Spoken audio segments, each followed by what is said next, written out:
Hello students, आप सभी का हमारे YouTube channel bio by Amod sir में स्वागत है। आज हम जानेंगे लाइसोसोम के बारे में। आज हम चर्चा करेंगे लाइसोसोम के बारे में। ध्यान रखिएगा कि लाइसो मतलब होता है डाइजेस्टिव और सोम जो वर्ड बना है ये सोमा शब्द से बना है। सोमा मीन्स होती है बॉडी। इसका मतलब जो लाइसोसोम है ये क्या है? ये पाचक शरीर है, पाचक काय है, डाइजेस्टिव बॉडी। क्यों कहते हैं इसको डाइजेस्टिव बॉडी? कैसे माना गया है, कब माना गया, किसने इसके बारे में बताया, किसने इसके बारे में खोज किया, कहां कहां ये पाई जाती है, कैसे इसकी संरचना होती है, इसी के बारे में हम चर्चा करेंगे। तो हम सबसे पहले ये जान जाएं कि इसकी खोज किसने किया, कब किया। ध्यान रखना कि लाइसोसोम की खोज सर्वप्रथम डी डुवे नामक वैज्ञानिक ने 1955 में किया था। हालांकि इनको नोबेल प्राइज कार्य के लिए मिला है, वो भी 1974 में। 1974 में इनको इस कार्य के लिए नोबेल प्राइज मिला है। तो ध्यान रखना कि लाइसोसोम की खोज डी डुवे नामक वैज्ञानिक ने 1955 में किया था और उसके बाद इसके लिए इन्हें 1974 में नोबेल प्राइज भी मिला है 1974 में। लेकिन सर्वप्रथम पी मिटाइल ने 1964 में पादप कोश क्या इसमें न्यूरोस्पोरा फंजाई में इनकी उपस्थिति दर्शाई है। अगर कहीं प्लांट सेल की बात आए तो आप सबसे पहले फंजाई में बताइएगा और पी मिटाइल ने इसको बताया था न्यूरोस्पोरा फंजाई में। सर्वप्रथम इस चीज को आप अंडरलाइन कर लीजिए। तो आपने जाना लाइसोसोम का मतलब होता है डाइजेस्टिव बॉडी, लाइसो मतलब होता है डाइजेस्टिव, सोमा मतलब होती है बॉडी। और इसकी खोज सर्वप्रथम डी डुवे नामक वैज्ञानिक ने 1955 और इसके लिए उनको नोबेल प्राइज भी मिला है 1974 में। और सर्वप्रथम पी मिटाइल ने पादप कोशिका के न्यूरोस्पोरा फंजाई में इसकी उपस्थिति को दर्शाया है। अब हम ये आप जानेंगे कि ये होती क्या है।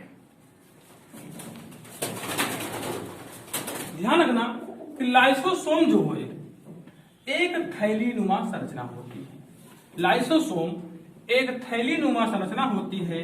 इस थैली नुमा संरचना में इस थैली में हाइड्रोलिटिक एंजाइम जल अपघटनी विकर पाए जाते हैं। इस थैली नुमा संरचना में हाइड्रोलिटिक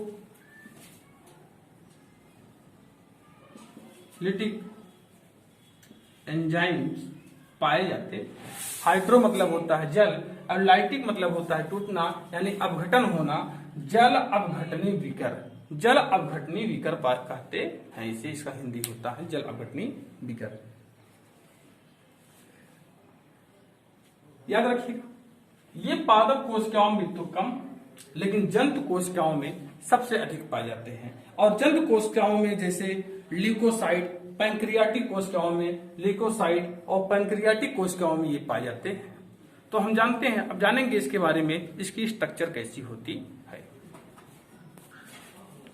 तो देखिए लाइसोसोम का जो स्ट्रक्चर होता है वह गोल, राउंड या इरेगुलर अनियमित आकार की एक थैली नुमा संरचना होती है।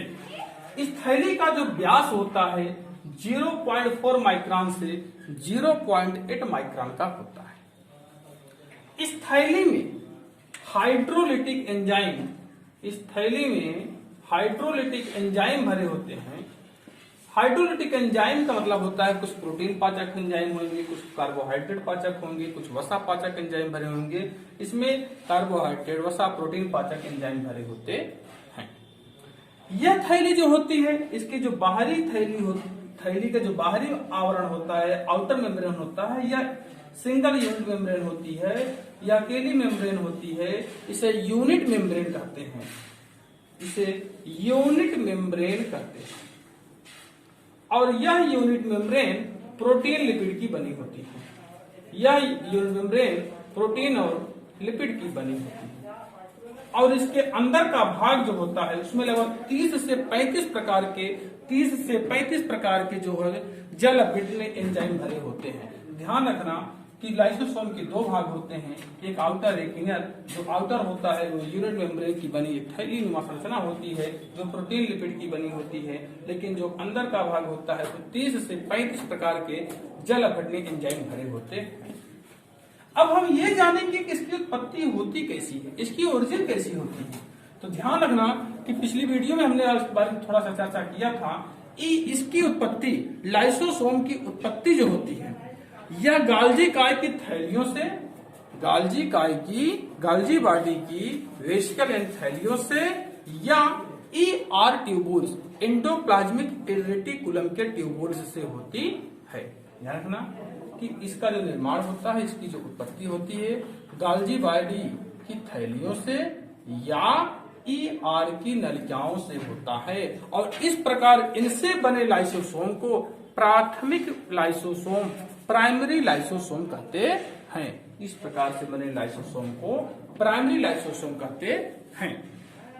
ध्यान रखना, कोशिका में जो भोजन आते हैं, कोशिका में जो भोजन आते हैं उन भोजन को वह चाहे फैगोसाइटोसिस द्वारा और चाहे पिनोसाइटोसिस द्वारा, चाहे फैगोसाइटोसिस द्वारा और चाहे पिनोसाइटोसिस द्वारा पाचन करता है। अब आप ये कहेंगे फैगोसाइटोसिस में क्या होता है और पिनोसाइटोसिस में क्या होता है? दोनों चीज एक ही है, दोनों चीजें पिनोसाइटोसिस और फैगोसाइटोसिस दोनों एंडोसाइटोसिस की चीजें हैं, दोनों में अंदर ग्रहण किया जाता है।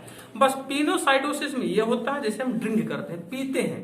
पीना क्या हो गया? पिनोसाइटोसिस। किस प्रकार से पीते हैं, अंदर लेते हैं, जानते हैं। किसी चीज खा रहे हैं वो फैगोसाइटोसिस हो गया। खाना जो होता है और फैगोसाइटोसिस, और पीना जो होता है वह पिनोसाइटोसिस। यही इसमें अंतर है। इस प्रकार से भोजन को अपने अंदर ग्रहण कर लेती है। जीव द्रव्य में भोजन से जो भरी थैलियां आ रही हैं, भोजन से भरी जो थैलियां आ रही हैं, वे थैलियां जब प्राथमिक लाइसोसोम के साथ जुड़ जाती हैं, प्राथमिक लाइसोसोम के साथ फ्यूज कर जाती हैं, तब बनता है सेकेंडरी लाइसोसोम। तब सेकेंडरी लाइसोसोम का फॉर्मेशन होता है। ध्यान रखना। और जब सेकेंडरी लाइसोसोम में पदार्थ का संपूर्ण पाचन होता है, पाचन हो जाने के बाद कोशिका द्वारा अवशोषित कर लिए जाते हैं और अवशोषित कर लेने के बाद अपचे हुए अपशिष्ट पदार्थ हैं, अपशिष्ट पदार्थ जो होते हैं, जो बचते हैं पाचन के बाद, जो अपशिष्ट पदार्थ बचते हैं, वे पदार्थ रेसिड्यूअल बॉडी के रूप में,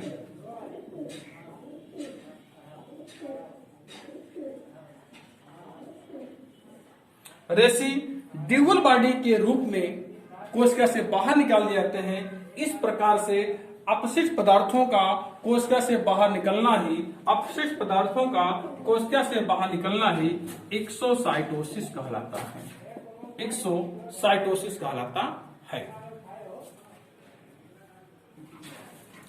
अब हम जानेंगे इसके फंक्शन के बारे में, इसके कार्य क्या होते हैं। अभी आपको बताया हमने, यह जो होता है वायु कोश की पदार्थों का पाचन करता है। वायु कोश की पदार्थों का, चाहे वो पिनोसाइटोसिस हो चाहे वह फैगोसाइटोसिस हो, इन मेथड से वह पदार्थों का पाचन करता है। दूसरा फंक्शन आप इसमें यह जानेंगे कि यह जो होती है प्रोटीन, कोशिका के अंदर जो प्रोटीन होती है, कार्बोहाइड्रेट होती है, लिपिड होती है, उनका पाचन करती है। इसके अलावा यह अपशिष्ट पदार्थों को बाहर करती है, हानिकारक पदार्थों को भी पाचन करके, कुछ हानिकारक पदार्थों को भी यह पाचन करके समाप्त कर देती है। इसीलिए इसे कोशिका अपमार्जक या कोशा अपमार्जक भी कहा जाता है। याद रखना, लाइसोसोम को कोशा